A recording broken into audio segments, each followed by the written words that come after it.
The NFL draft is really where the foundation of a team is made, and while everyone is trying to strike gold, some teams are much better than others, perhaps none better than San Francisco under Kyle Shanahan and John Lynch. And while they have a lot of late round steals, including Kittle, Jennings, and Greenlaw, no player in the NFL currently has a bigger impact at a lower investment than Brock Purdy. With the last pick in the NFL draft and a contract under $4 million, Purdy has led San Francisco into 2 deep playoff runs, most recently reaching the Super Bowl. And while I've undoubtedly been impressed by Purdy, I could tell early on in his career something was different about him. He just looked so much different than Jimmy Garoppolo or even Trey Lance. But it really surprised me how pretty instantly I could tell Purdy was the best quarterback San Francisco has seen in years. But scouts, meanwhile, just didn't see anything positive in Purdy seemingly. They allowed him to fall all the way into the last pick, where every single other quarterback in his draft class has been a disappointment. So the question I want to answer in this video is, how did everyone miss on Brock Purdy? Then I wanted to highlight how Purdy is still growing into the quarterback he can become, despite many people saying he's reached his ceiling. Before jumping into Purdy's football career, I think we need to focus on what I believe is one of the biggest hurdles facing NFL talent evaluators, and that's the strict athletic criteria that's just outdated. A lot of NFL teams, for instance, won't even look at a guy if he doesn't hit certain measurables. So Purdy, for instance, because he comes in right under 6'1", probably fell off half the NFL team's boards. But worse for Purdy, while he had a decent arm in college, he wasn't ever going to be a player to just bomb at 80 yards, so he's not putting out some of those Zach Wilson highlight workouts. But now tell me where Zach Wilson is. Every single year, it's wild how scouts try to sell themselves and others that if you just have these athletic traits, you'll be a successful NFL quarterback, essentially regardless of your college production. When you look at a player like Trey Lance, for instance, San Francisco felt the need to move heaven and earth to go get him, despite him only playing 1 year at the college level. Meanwhile, Brock Purdy held 32 different records at Iowa State and started across 4 years, but meanwhile went last in the NFL draft. A big reason why I think most scouts missed out on Purdy is because of how much they overvalued athletic production over just production in general on the football field.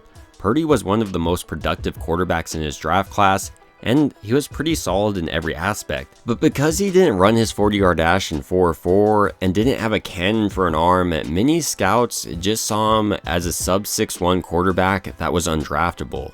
But it's not just NFL scouts that miss out on the player because they just devalue his production. For instance, Purdy in high school led his team to 2 state title games.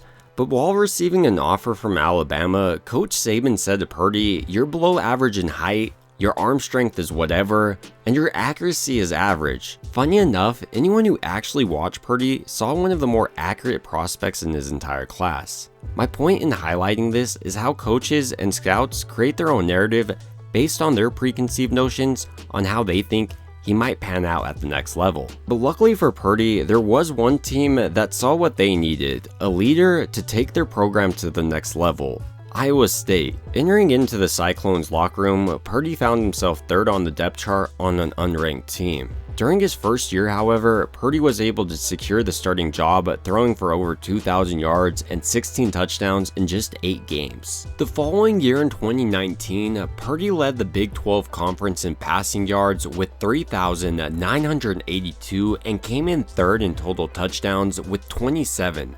During his junior year, Purdy would elevate the play of the entire Cyclone team and led the Cyclones to a record of 9-3, which was tied for best in school history. The Cyclones also ranked highest yet to date, coming in number 9 nationally. During his final year in 2021 with the Cyclones, Purdy led the team to a record of 7-6, leading the Big 12 in completion percentage with 71.7% and yards with 3,188. Across his career at Iowa, he ended up holding 32 different school records while also being the first quarterback to lead the team to 4 consecutive winning seasons since 1927. To say Purdy was a productive college quarterback would be a huge understatement. But regardless of all these accolades, Purdy was selected behind Kenny Pickett, Desmond Ridder, Malik Willis, Matt Corral, Bailey Zappi, Sam Howell, Chris Zolwakin, and Skylar Thompson. Why? Because according to one scout, he didn't think he was quick or fast enough to use his athleticism in the same way he did in college. which really made no sense to me because he ran his 40-yard dash in 4.84 seconds and his 10-yard split in 1.55 seconds, which is actually quicker than Patrick Mahomes' split of 1.59 seconds. Another argument you'll hear is Purdy didn't have a strong enough arm, and while it has gotten stronger at the pro level, 4 years at the Big 12 level showed a quarterback routinely with enough velocity and strength to get it done. The way I would really describe Purdy during his collegiate days was a pretty complete quarterback, and while he didn't have anything that might wow, he was pretty good in every single aspect. He wasn't just relying on his arms or legs, but he took what the defense gave him thanks to his great processing ability. So while Purdy might not have those crazy highlight plays, he just routinely made the right choices in college. For instance, some quarterbacks would miss their first read and then roll out and make a big play. Purdy just wouldn't miss that first read. In essence, I believe scouts and teams didn't value Purdy's ability to run an offense efficiently with little to no mistakes. I also don't think there's a real way scouts can equate a player's desire to be great. And luckily for San Francisco, Purdy appears to have that Brady drive. And while he's been impressive in his young career, throwing for 5,654 yards, 44 touchdowns, and only 15 interceptions, entering his first offseason, I'm going to highlight 3 areas in which he can continue to improve. The first really isn't up to Purdy, but more so Kyle Shanahan and John Lynch. It's time to get Purdy some help and protection. San Francisco's offense ranked routinely in the back half of the league in pass protection last year. So if you're serious about actually winning a Super Bowl, you need more offensive line depth. Secondly, while I think Purdy is usually great at identifying the correct target, he could really elevate his game by utilizing the sideline more effectively. And while this isn't to say he never targets the sideline, I would just say this is one aspect of his game which he can improve.